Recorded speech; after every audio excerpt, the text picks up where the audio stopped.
Hello friends. आज हम arithmetic progression का क्वेश्चन देख लेते हैं। क्वेश्चन में कहता है the taxi fare after each kilometre when the fair is ₹15 for the first kilometre and ₹8 for each additional kilometre. Friends कुछ भी नहीं है, देखेंगे इसमें गिवन क्या दिया हुआ है। सबसे पहले देखेंगे गिवन क्या है। गिवन है, देखें, फेयर ऑफ फर्स्ट किलोमीटर का फेयर जो कि है गिवन कितना है, ₹15। ओके फ्रेंड्स, उसके बाद कहता है fair of each additional kilometre जो कि है ₹8। अब देखते हैं, hence taxi fare of first kilometre. Question समझ आ गया होगा। The taxi fare after each kilometre when the fair is ₹15 for the first kilometre. First kilometre का ₹15 है fair, and ₹8 for each additional kilometre, जितना एड ऑन होता जाएगा। AP GP में हमेशा, एपी में अरिथमेटिक प्रोग्रेशन में सीरीज पर ध्यान दिया जाता है। ओके, सो अभी हम यही देखेंगे, सीक्वेंस देखेंगे क्या सीक्वेंस बनता है, और फिर इससे हम पता लगाएंगे कि हमारी ये फॉर्म एपी है या नहीं। So fair of first kilometre is ₹15, fair of each additional kilometre ₹8। तो taxi fare of first kilometre is equal to 15. Okay, so taxi fare of second kilometer is equal to 15 plus 8 additional, so 15 plus 8, okay, so कितना हो जाएगा 23। अब देखेंगे taxi fare of third kilometre 3 kilometre, so कितना हो जाएगा। अब देखिए 23 निकला था सेकंड किलोमीटर में, 15 प्लस 8, तो थर्ड किलोमीटर में 23 प्लस 8 इज इक्वल टू 31। फिर एक और निकाल देते हैं term, taxi fare of fourth kilometre. इसमें 31 प्लस 8 जो कि हो जाएगा 39। सो अब एक सीरीज बन गई है, उस सीरीज को हम एक बार उतार लेते हैं। हेंस सीरीज देख लेते हैं क्या बनती है। हेंस द सीरीज जो बनती है, द सीरीज इज 15, 23, 31, 39। और भी कर सकते हो आप, taxi fare of fifth kilometre का निकाल सकते हैं, 39 प्लस 8। सो अभी हमारे को और ज़रूरत नहीं है क्योंकि हमें पता ही है क्या टर्म निकली है। सो अब एक बार इसकी सीक्वेंसिंग एंड सीरीज देख लेते हैं। 15 एंड 23 के बीच में कितना डिफरेंस है, देखिए 23 माइनस 15, डिफरेंस देख लेते हैं 5, 8, कितना का डिफरेंस हो गया 8 का। अब 23 एंड 31 के बीच में देख लेते हैं कितना डिफरेंस है 8 का। 31 माइनस 23 देख लेते हैं, वही 8 का आ गया। सो यहाँ पे भी 8 का डिफरेंस आ गया, यहाँ पे भी 8 का डिफरेंस आ गया, यहाँ पे भी 8 का डिफरेंस आ गया, यानी कि since the terms continuously increase by the same कुछ भी नंबर 8, तो द अबव लिस्ट या जो भी ये टर्म है ये क्या करेगी, कहलाई जाएगी form an AP. So the above list forms an AP. Simple friends. So friends ऐसे ही सेकंड क्वेश्चन हमने देख लिया, सेकंड क्वेश्चन हमने उतार लिया। The amount of air present in cylinder when a vacuum pump removes 1/4 of the air remaining in the cylinder at a time. देखिए कुछ भी नहीं करना है इसमें, बहुत ईजी क्वेश्चन है, इसे बिल्कुल डिफिकल्ट मत समझिएगा। सबसे पहले इसमें लेंगे late the initial volume of air in a cylinder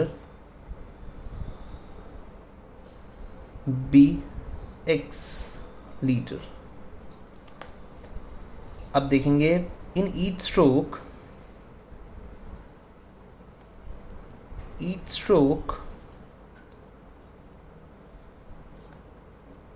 pump removes 1/4 of air remaining in the cylinder at a time।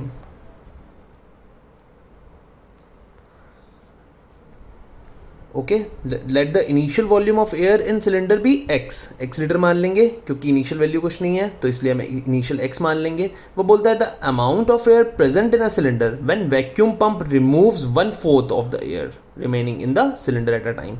तो सबसे पहले इनिशियल वॉल्यूम जो मान लेंगे वो x मान लेंगे। Each stroke pump removes 1/4 of air remaining in the cylinder. Okay, so देखते हैं part of the air will remain. Okay, so after every stroke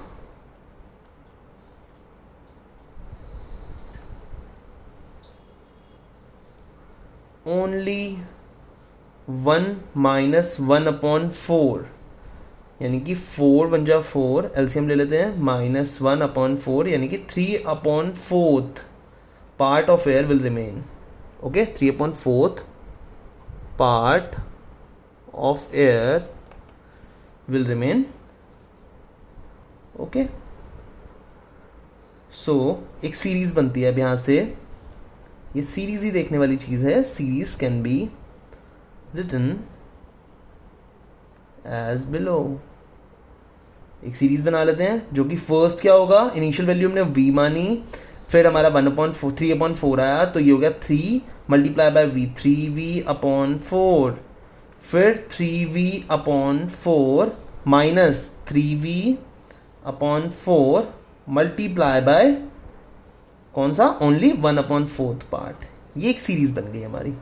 v हमारी इनिशियल वैल्यू, 3/4 पार्ट निकला था एवरी स्ट्रोक के बाद। सो हमारा क्या आ गया, every 3/4 part of air will remain जो बचा था 3v/4 हो गया मल्टीप्लाई बाय v करके, फिर 3v/4 minus 3v/4 multiply by फिर से 1/4 जो रिमेन पार्ट बचा था। अब इससे हमें एक सीरीज मिल गई, देख लेते हैं हम। v 3v/4 minus 3v/16। अब देखेंगे यहाँ से हम कॉमन ले लेंगे, एलसीएम ले लेते हैं। एलसीएम लेने में कोई प्रॉब्लम होगी नहीं शायद किसी को। 3v/4 16 कॉमन ले लेंगे, 4 4 जा 16, 4 1 जा 4 मल्टीप्लाई बाय 3v माइनस 16 1 जा 16 3v। सो एक सीरीज बन गई यहाँ पर v 3v/4, 4 3 जा 12 v minus 3v/16। So friends हमें एक सीरीज मिल गई v 3v/4 12v minus 3v/16। अब देखिए कुछ भी नहीं करना है इसमें, हमें सिंपल, हमारे सामने सारी सीरीज है, इसको बिल्कुल सिंपल सीरीज के फॉर्म में लिख लेंगे। ये हो जाएगा 9v/16, 12 माइनस 3 9/16। सो v 3v/4 9v/16। अब देखिए सिंपल, अगर अब इसके बाद एक स्टेप और बचता है जब हम देखेंगे कॉमन डिफरेंस। देखिए इसमें कॉमन डिफरेंस निकालना बहुत ज़रूरी है, जिसमें हमने d देखा था। कॉमन डिफरेंस को किससे डिनोट किया था प्रीवियस क्लास में, d से। सो इसमें क्या किया था, second term minus first term is equal to 3v/4 minus v। तो 3v माइनस 4 1 जा 4, 4v/4, सो माइनस v/4। अब देखिए ऐसे ही d is equal to third term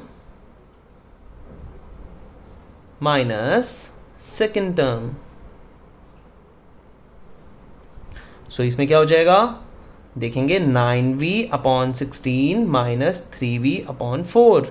so ये 16 कॉमन आ गया, एलसीएम ले लेंगे तो यहाँ 9v बच गया, 4 4 जा 16, 4 मल्टीप्लाई बाय 3v, एक स्टेप और ले लिया, 9v minus 12v/16।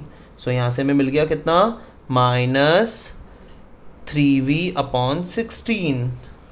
So friends अब आपको क्लियर हो गया होगा, सीरीज आपको मिल गई होगी। देखिए -v/4 माइनस 3v/16, देखिए आपको कुछ भी कॉमन यहाँ से दिख रहा है, v 3v/4 9v/16, फिर यहाँ से मैं कॉमन डिफरेंस निकाला तो -v/4 माइनस 3v/16, कुछ भी ऐसी टर्म नहीं है जो कॉमन मिल रही हो।